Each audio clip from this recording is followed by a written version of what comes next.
Congress party के प्यारे कार्यकर्ता बब्बर शेर टाइगर, शिवसेना, एनसीपी और जो बाकी हमारे अलायंस पार्टनर हैं, उनके भी कार्यकर्ताओं का मैं यहां स्वागत करता हूं। प्रेस के हमारे मित्र हैं, इनका भी मैं यहां स्वागत करता हूं। मित्र कह देता हूं, मगर दोस्त का काम नहीं करते हैं ये।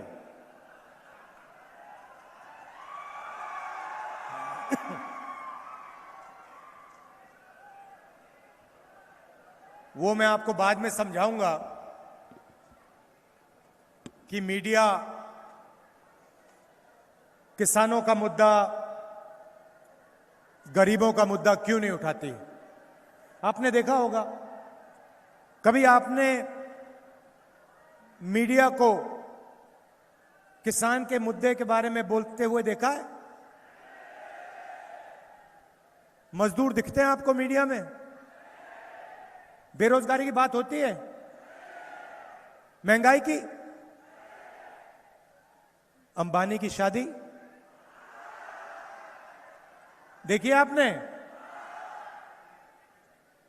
कितने दिन मीडिया ने अंबानी जी की शादी दिखाई, डांस, गाना, 10 करोड़ की घड़ी, हवाई जहाज, दुनिया भर से लोग आए, ये दिखाते हैं। और फिर एक तरफ अंबानी जी की शादी, दूसरी तरफ 24 घंटा नरेंद्र मोदी जी का चेहरा, वही दिखता है। विपक्ष के चेहरे आपको नहीं दिखेंगे मीडिया में।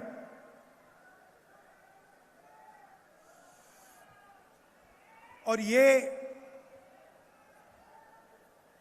क्रांतिकारी जमीन है। यहां अंग्रेजों के खिलाफ आपने लड़ाई लड़ी। पहली बार अंग्रेजों का झंडा उतरा और खादी का झंडा आपने लहराया। तो शुरुआत में संविधान से करता हूं, क्योंकि जो आप लड़ाई लड़े थे, जो यहां हमारे युवा शहीद हुए थे, वो संविधान के लिए लड़े थे। वो चाहते थे कि हिंदुस्तान में भाईचारा हो, समानता हो, एकता हो।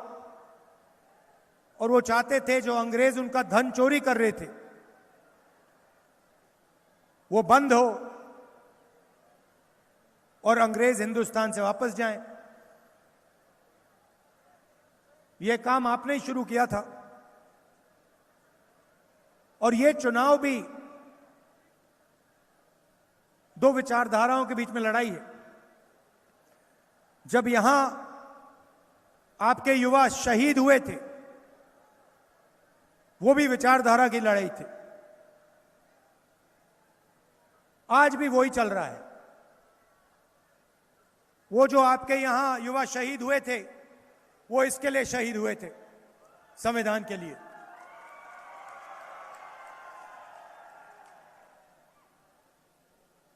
बिरसा मुंडा जी, कांतिया भील जी, गुलाम महाराज, कोमराम भीम जी, संत तुकडो जी महाराज, इन सब की सोच इसमें है। यह नई किताब नहीं है।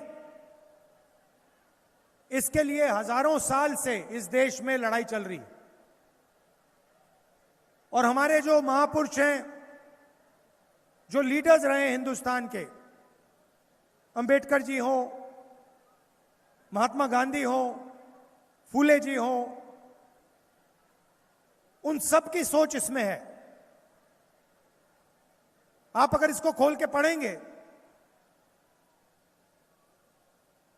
तो जो बिरसा मुंडा जी कर रहे थे और कह रहे थे, इसमें आपको दिखेंगे। कांग्रेस पार्टी कहती है देश को संविधान से चलाना चाहिए। और आरएसएस बीजेपी कहती है संविधान को परे करो, संविधान को हटाओ, इसकी कोई जरूरत नहीं है।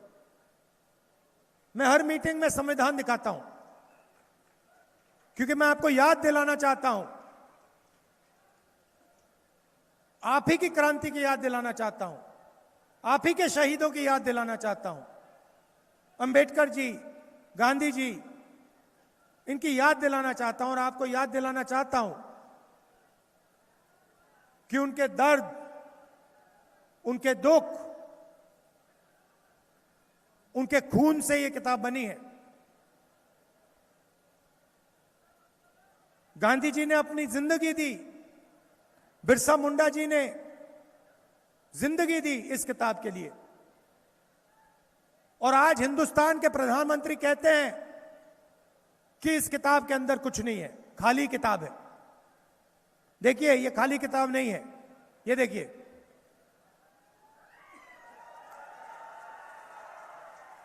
वो उनको खाली लगती है क्योंकि उन्होंने ये किताब कभी नहीं पढ़ी। आरएसएस के लोग इस किताब को मानते नहीं हैं, इसको पढ़ते नहीं हैं। मुझे बताइए, आपकी सरकार आपसे चोरी की गई, आपने पिछली सरकार चुनी और बीजेपी ने करोड़ों रुपए देकर, एमएलए को करोड़ों रुपए देकर आपसे सरकार चोरी की।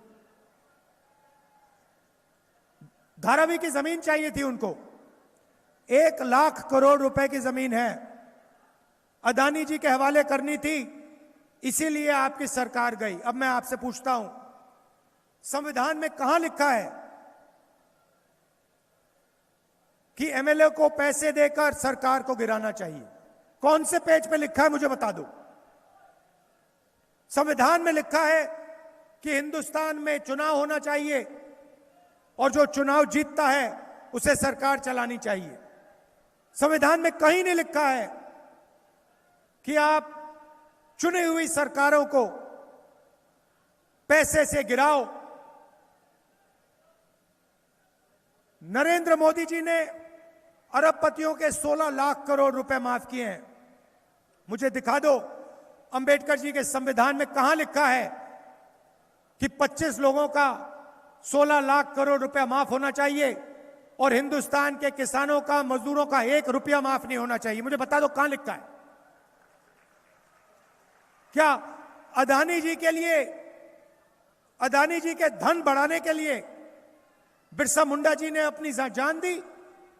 यहां जो युवा शहीद हुए थे, क्या वो अदानी जी के लिए शहीद हुए थे या हिंदुस्तान के किसान के लिए, हिंदुस्तान के मजदूरों के लिए, हिंदुस्तान के आदिवासियों के लिए, दलितों के लिए, पिछड़ों के लिए? जब नरेंद्र मोदी जी कहते हैं कि संविधान के अंदर कुछ नहीं है, खाली है,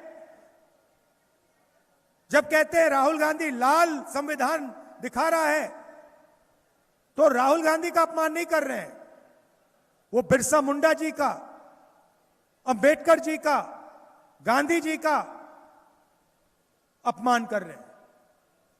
और उनसे भी ज्यादा हिंदुस्तान के किसान का, हिंदुस्तान के मजदूर का, हिंदुस्तान के बेरोजगार युवा का अपमान कर रहे हैं। सच्चाई है ये। मैंने पार्लियामेंट में नरेंद्र मोदी जी से कहा, आप एक काम कीजिए,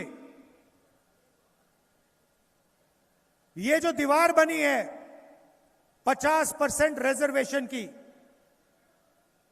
नरेंद्र मोदी जी इसको आप तोड़ दीजिए। विपक्ष आपका पूरा समर्थन करेगा, राहुल गांधी आपका पूरा समर्थन करेगा अगर ये आप ये दीवार तोड़ोगे। नरेंद्र मोदी ने एक शब्द नहीं बोला। उनके सामने मैंने बोला, नरेंद्र मोदी जी, देश को जाति जनगणना की जरूरत है, जाति जनगणना कराइए, पिछड़ों को बताइए उनकी कितनी आबादी है, दलितों को बताइए उनकी कितनी भागीदारी है, आदिवासियों को बताइए उनकी कितनी भागीदारी है। नरेंद्र मोदी जी ने एक शब्द नहीं बोला। 1.5 घंटे का भाषण दिया, उसके बाद ना रिजर्वेशन के बारे में, ना जाति जनगणना के बारे में एक शब्द बोला। और फिर अपने भाषण में कहते हैं कि राहुल गांधी रिजर्वेशन के खिलाफ है। मैं हर मीटिंग में कहता हूं कि रिजर्वेशन को 50% से ज्यादा कर देना चाहिए। हर मीटिंग में कहता हूं, हर मीटिंग में मैं कहता हूं जाति जनगणना होना चाहिए। और देश का प्रधानमंत्री खुलकर स्टेज में झूठ बोलता है।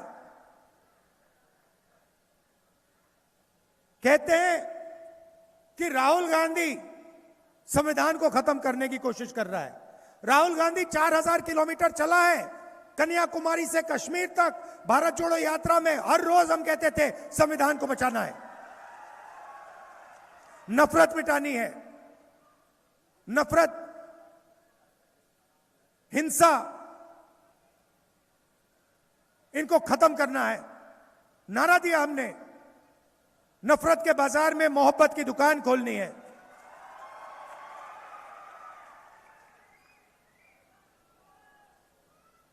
अब आप पूछोगे मुझसे कि भाई राहुल जी, जाति जनगणना क्यों,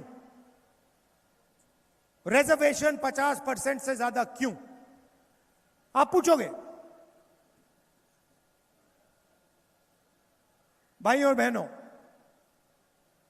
हिंदुस्तान में 8% आदिवासी हैं, 15% दलित हैं, 50% ओबीसी हैं। और ये मैंने 50 बोला है, मगर कोई नहीं जानता कितना है। अंदाजा लगाते हैं 50 होगा, 55 भी हो सकता है, 60 भी हो सकता है, किसी को नहीं मालूम, क्योंकि आज तक सेंसस में यह सवाल पूछा ही नहीं गया है। 50% पिछड़ा वर्ग, 15% दलित, 8% आदिवासी और उसमें 15% माइनॉरिटी जोड़ दीजिए, 90% हो जाता है तकरीबन। मैंने आपसे मीडिया के बारे में बात की। मैंने आपसे कहा अदानी की शादी दिखती है, क्रिकेट मैच दिखते हैं, मगर आपको मीडिया में दलित वर्ग का कभी कोई नहीं दिखेगा, आदिवासी कभी नहीं दिखेगा, पिछड़े वर्ग के लोग नहीं दिखेंगे। आप एंकर्स की लिस्ट निकालिए, पत्रकारों की लिस्ट निकालिए, बड़े बड़े एंकर्स हैं हिंदुस्तान में, 100-200 हैं, ज्ञान देते हैं 24 घंटा। उनमें से मुझे आप एक दलित का नाम बता दीजिए, एक आदिवासी का नाम बता दीजिए, एक पिछड़े वर्ग का नाम बता दीजिए। एक नहीं है। मीडिया को छोड़िए, आप कहेंगे नहीं हमें मीडिया नहीं चाहिए, ठीक है, तो चलिए हिंदुस्तान की सबसे बड़ी 200 कंपनी की लिस्ट निकालते हैं, अदानी की लिस्ट निकालते हैं, अदानी की कंपनी की लिस्ट निकालते हैं, अंबानी की कंपनी की लिस्ट निकालते हैं, टाटा, बिरला, सबकी लिस्ट निकालो। 200 कंपनियां, मुझे बता दो मालिकों में से ओबीसी कौन है, दलित कौन है, आदिवासी कौन है, नाम बता दो मुझे। अच्छा, आप कहोगे नहीं भैया हम आदिवासी हैं, हम दलित हैं, हम पिछड़े वर्ग के हैं, हम मालिक नहीं बनना चाहते, ठीक है, तो फिर मुझे बताओ 200 कंपनी में सीनियर मैनेजमेंट में कौन है, कौन है सीनियर मैनेजमेंट में दलित, आदिवासी, पिछड़ा वर्ग का? करोड़ों रुपए की सैलरी होती है, किसी को 1 करोड़, 2 करोड़, 3 करोड़, 5 करोड़, 10 करोड़।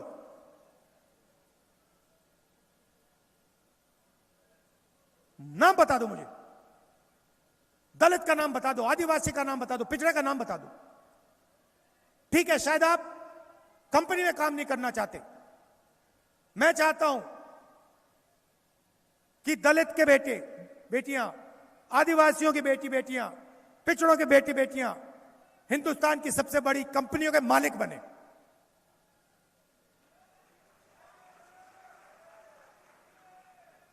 गेम चल रहा है, आप जीएसटी का पैसा देते हो, आपके जेब से निकलता है, सीधा जाता है, दिल्ली जाता है, और फिर बढ़ता है। 16 लाख करोड़ रुपए कर्जा माफ हुआ है 25 लोगों का। उस लिस्ट में मुझे एक दलित का नाम दे दो, एक आदिवासी का नाम दे दो, एक पिछड़े वर्ग का नाम दे दो, मैं भाषण देना बंद कर दूंगा।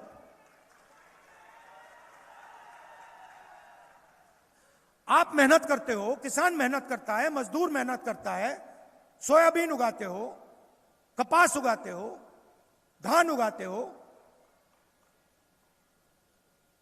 जीएसटी देते हो रोज। शर्ट खरीदी जीएसटी, पैंट खरीदा जीएसटी, फोन खरीदा जीएसटी, पेट्रोल डाला जीएसटी, अपना ही अनाज खरीदा जीएसटी, अपना आलू खरीदा जीएसटी। लाखों करोड़ रुपए निकलते हैं आपकी जेब से और भी सीधे दिल्ली जाते हैं। और दिल्ली में बजट बनता है। निर्मला सीतारमण आपको हर साल दिखेंगी, सूटकेस लिए घूमती हैं, मीडिया वाले दिखाते हैं, धूमधाम होता है, बड़े बड़े उद्योगपति पार्लियामेंट पे बैठते हैं पेन लेकर। कोई किसान नहीं अलाउ वहां पे, कोई मजदूर नहीं बैठ सकता वहां पे। मैंने देखे अपनी आंखों से, बैठते हैं, लिखते हैं। मैंने पता लगाया ये बजट जो बढ़ता है ये कौन बांटता है? 90 अफसर बांटते हैं, आईएएस अफसर हैं 90। कितना पैसा महाराष्ट्र आएगा, कितना रेलवेज में जाएगा, किसानों को कितना मिलेगा, मनरेगा में कितना जाएगा, शिक्षा में कितना जाएगा, प्राइवेटाइजेशन कब होगा, कैसे होगा, किसका होगा, ये 50-90 लोग निर्णय लेते हैं। मैंने इनकी लिस्ट निकाली, मैं दिखा दूंगा आपको। 90 में से एक आदिवासी है, एक आदिवासी है 90 में से। 8% आपकी आबादी है। और अगर हिंदुस्तान की सरकार आपका पैसा खर्च करती है, अगर 100 रुपए खर्च करती है, तो आदिवासी अफसर 10 रुपए का निर्णय लेते हैं। आबादी 8%, भागीदारी 100 रुपए में से 10 पैसा। चलिए दलितों की बात करते हैं। आप 15%। आपने देश को संविधान दिया, आपके नेता ने देश को संविधान दिया। अंबेडकर जी के बिना यह संविधान नहीं बन सकता था। सच्चाई है ये। और आपकी क्या भागीदारी है? आप 15% हो। हजारों साल से आपको दबाया गया है, हर रोज आपको तंग किया जाता है, आज भी तंग किया जाता है। 15% हो, 90 में से आपके 3। और अगर 100 रुपए खर्च होता है हिंदुस्तान का, अगर 100 रुपए खर्च होता है हिंदुस्तान के बजट में, तो 1 रुपया आपका। आबादी 15%, भागीदारी 100 रुपए में से 1 रुपया। अब चलिए पिछड़ों की बात करते हैं, दलितों की, ओबीसी की बात करते हैं। आप 50% हो। 50% मतलब 2 हिंदुस्तानियों को खड़ा कर दो, 1 पिछड़े वर्ग का है। 100 को खड़ा करो, 50 पिछड़े वर्ग के निकलेंगे। 1000 में 500। आपके 3 अफसर हैं, पीछे बैठा रखा है। उनसे कहते हैं अपनी औकात समझो, पीछे बैठो। और अगर 100 रुपए खर्च होते हैं तो जिनकी 50% आबादी है उनको 5 रुपए का निर्णय मिलता है, 5 रुपए का डिसीजन लेते हैं वो। तो सब मिलाकर 50%, 15%, 8% मिला दो, मतलब 70% से ज्यादा आपकी भागीदारी 100 रुपए में से 6 रुपए 10 पैसे। यह सच्चाई है देश की।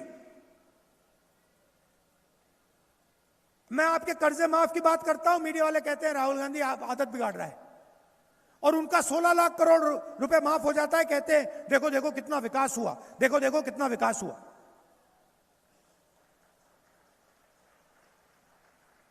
आप पैसा देते हो, उनका कर्जा माफ होता है। आप पैसा देते हो, आपकी जमीन जाती है।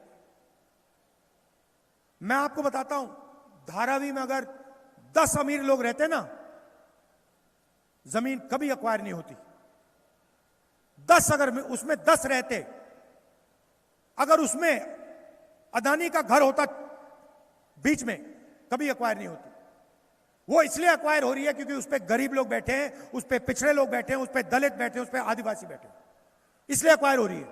और पूरे देश में आप जाइए, जहां भी जमीन एक्वायर होती है, आपकी होती है, किसानों की होती है, पिछड़ों की होती है, दलितों की होती है, 5% गरीब जनरल कास्ट है उनकी होती है। आपने कभी सुना अमीर लोगों की जमीन एक्वायर होते हुए? कभी सुना आपने कि इस देश में किसी अमीर व्यक्ति की जमीन एक्वायर हो गई? गरीब लोगों ने क्या गलती की है कि आपकी जमीन जाती है, उनकी नहीं जाती? संविधान में कहीं लिखा है कि धारावी की जमीन 1 लाख करोड़ रुपए की जमीन गरीबों से छीनकर अदानी जी को देनी चाहिए? कहां लिखा है? मुझे दिखा दो, कौन से पेज पे है? मैं बोलना बंद कर दूंगा। तो जितना भी धन है आपका उधर जाता है, और जो आपके लिए लड़ता है, कन्याकुमारी से कश्मीर चलता है, भट्टा परसौल में जाता है, जमीन अधिग्रहण बिल लाता है, मनरेगा को सपोर्ट करता है, उसको ये मीडिया वाले 24 घंटा गाली देते हैं। क्यों? क्योंकि वो आपके लिए लड़ता है। जहां आपका अपमान होता है वहां खड़ा हो जाता है। अब महाराष्ट्र की सरकार आएगी, इंडिया गठबंधन की आएगी, जितना पैसा उन्होंने अरबपतियों को दिया उतना हम आपको देने वाले हैं।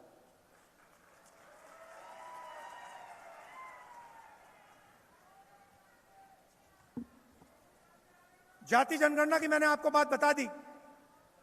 जाति जनगणना हम यहां करेंगे, दिल्ली में करेंगे, और पता लगाएंगे सचमुच में आपकी भागीदारी कितनी है, कौन सी संस्था में आपके कितने लोग हैं, मीडिया में कितने हैं, कॉर्पोरेट इंडिया में कितने हैं, प्राइवेट अस्पताल में कितने हैं, प्राइवेट कॉलेज यूनिवर्सिटी कितनी है। ये पूरा मतलब एक्सरे कर देंगे। महाराष्ट्र में भी करेंगे, दिल्ली में भी करेंगे, तेलंगाना में हो रहा है, कर्नाटक में हो रहा है, और यहां भी करेंगे। 50% की जो दीवार बना रखी है रिजर्वेशन की, उसको तोड़ के परे कर देंगे। अब यहां हमारी बहनें आई हैं, आप रीढ़ की हड्डी हो देश की, डबल काम करती हो, आप डबल करती हो, भूलो मत। आप आपके पति बाहर जाके काम करते हैं, आप भी बाहर जाके काम करती हैं, और फिर आप वापस आके खाना पकाती हैं, घर साफ करती हैं, मार्केट जाती हैं। तो अगर आपके पति 8 घंटा काम करते हैं तो आप 16 घंटा काम करती हैं। शायद यहां जो पुरुष हैं उनको मेरी बात अच्छे ना लगे, मगर वो सच्चाई है। तो हमने निर्णय लिया है कि महाराष्ट्र की हर गरीब महिला के बैंक अकाउंट में हर महीने हम 3,000 रुपए सीधा अंदर डालेंगे।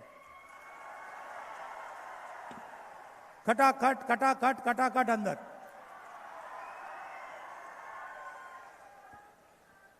आप सुबह जगोगी, 1 तारीख को जगोगी, बैंक अकाउंट चेक करोगी, देखोगी 3,000 रुपए आपके बैंक अकाउंट में। उसके बाद आप मार्केट जाओगी, बच्चों से कहोगी कि मैं मार्केट जा रही हूं, बस स्टैंड में जाके खड़ी होगी। जब बस में जाओगी, कंडक्टर आपसे कहेगा, आप पूछोगी टिकट खरीदने जाओगी, कंडक्टर आपसे कहेगा, मैडम महाराष्ट्र की सरकार ने ये फ्री में कर दिया है, आपको 1 रुपया नहीं देना। फिर आप पूछोगी कहां तक फ्री है, और कंडक्टर आपको कहेगा जहां भी महाराष्ट्र में आप बस में जाना चाहती हो सारा का सारा फ्री है। 10 किलोमीटर जाने 10 किलोमीटर